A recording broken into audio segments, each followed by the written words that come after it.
Hi, Andrea Clausen here, and today I'm going to take you through my altar and creating sacred space. So when we think about creating sacred space, this is my sacred space. This is a chair that was from my great uncle from 1902, I think. And I have this table that actually a client was getting rid of, and she asked if I wanted it. And then this throw was from a friend that I had put over the top. So sometimes you start your altar with a cloth, so that is why I chose this one. And then you can kind of build it out from there. Now, I didn't want to clean my altar, I wanted you to see it as it is right now, which is a little bit more messy than usual. But I'm using all of these things daily, so I wanted to keep them up there. So when we look at the altar, we want it to be functional first. So for me, having these books on there, having my journals, having my pins, that is a functional altar. I have a candle. So I keep one candle on my altar, and I have a lighter, which is a really sweet lighter that I found on Amazon. It is like you do this, and it lights my candle. So this is my candle, and I usually start my day by coming down, and I light my candle. I say my intention, which is also what I say with the Wild Woman Project, the New Moon Circles that I lead. I say, as I light this candle, may I signify awakening the wild woman within me. As I awaken my wild woman, may I help awaken the collective conscious. And then my candle is lit and I put it back. And then the next step I'm taking you kind of through my routine, and then I'm going to go through a little bit more of what's on my altar. So I light my candle. Right now I grab my stack of books, and these are all little books that I read just a little bit from each day. My mom got me this one, Don't Sweat the Small Stuff with Your Family. She got that for my birthday, so I'm just reading a passage a day. Then I read the passage of the day from the Book of Awakening by Mark Nepo. Then I finish it out by reading some poems from Mary Oliver's Devotions book, which I love. If you're into poetry, this is a beautiful book. So that's kind of how I start. I usually will have my phone and I will do a meditation. I usually do a guided one from the Insight Timer. I'll set that up. And then I grab my journal. So I have actually two journals right now. One because I have started this a couple years ago. I haven't finished it. So I'm working on just finishing this out. It's Danielle LaPorte's the Desire Map journal. I don't even know if she sells these anymore, but I hadn't used it, and so I wanted to use it. So this is my journal that I'm using now. And then I have my real journal, or the one I for sure am gonna keep. I'm gonna keep this one too, but this I write poetry in. I write my new moon circles. I write my full moon circles. I really go deep into this journal. Some deeper, well, this is deep too, but you know what I'm saying? It's like the journal. So I have this on there as well. I don't always write in this every day. My goal is to write at least a poem a day. So sometimes I'll do that. Now, what's the rest of the stuff here? So I have a card that I pull every new moon. And so this past new moon cycle, I got Lilith. And so I usually ask the card deck, which is underneath right here. It's the Divine Feminine Oracle. It's one of my favorites to use. I just kind of ask the cards, who do I need to hear from for the next month?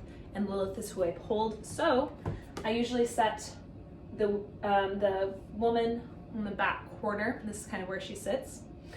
I have Mama Gaia statue. This is my beloved Mama Gaia statue. I think I put a picture of her in a blue and green. I have her in bronze. She sits on my altar always. She's one that doesn't ever leave. A bell, which I like to do for meditations. Bells are also like the sound. It's also clearing.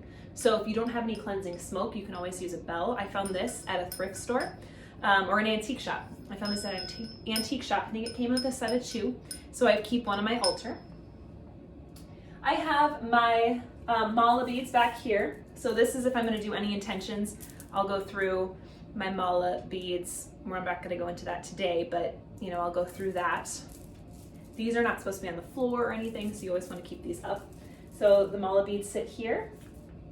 I have some crystals. I have my desert rose.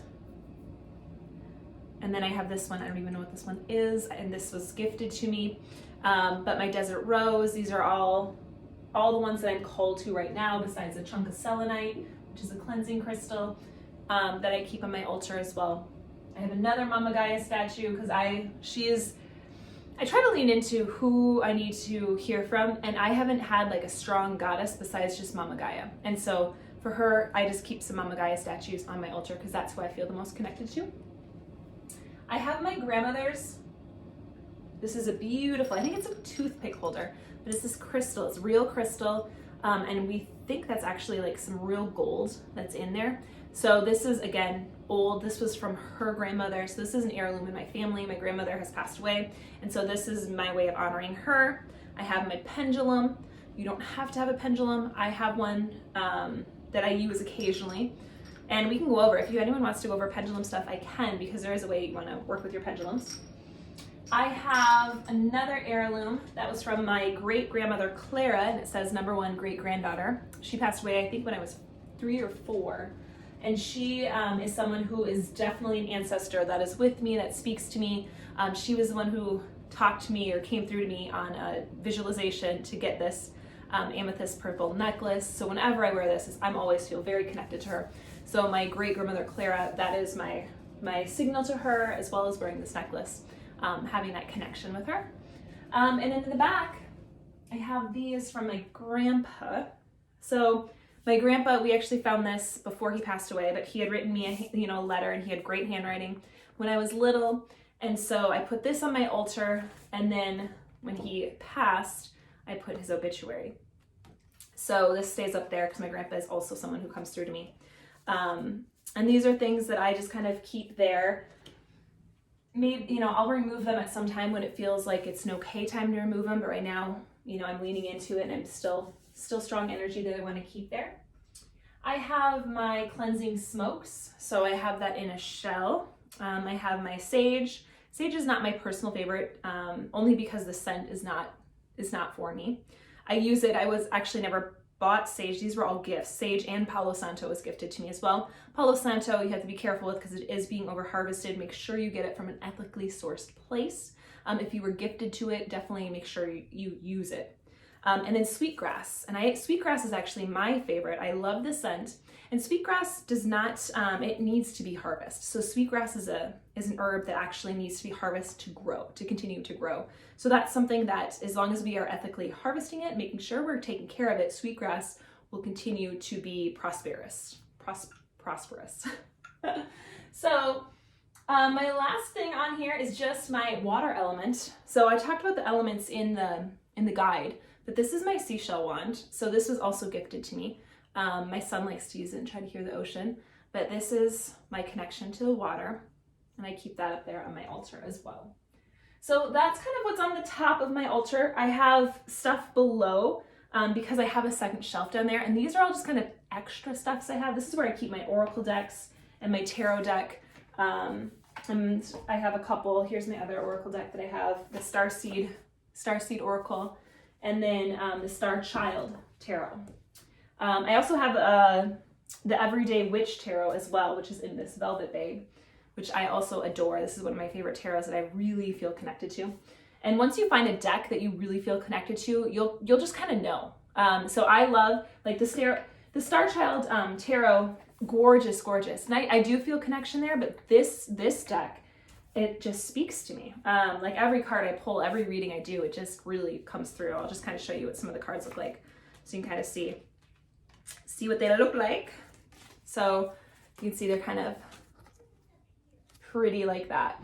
So that is a quick glimpse at my altar and how to set one up. Again, you're gonna do what feels best to you and what feels right in your home. It does not have to be this elaborate of a setup. It can be something where, again, you put stuff in a cloth like this, and then you just unfold the cloth, and that's where you house your stuff and house your supplies, and you can just have a space where it's for you. So like this is my kind of corner. I come here with intention. I'll do maybe some reading in the afternoons in this chair. We have an identical chair to this in the living room as well, which I will also do some intentional reading or work on puzzles. It's kind of my relaxing / bring intentions into my life chair. So find that spot in your home. Try to make something else like this for you that feels great in your mind, body, and soul.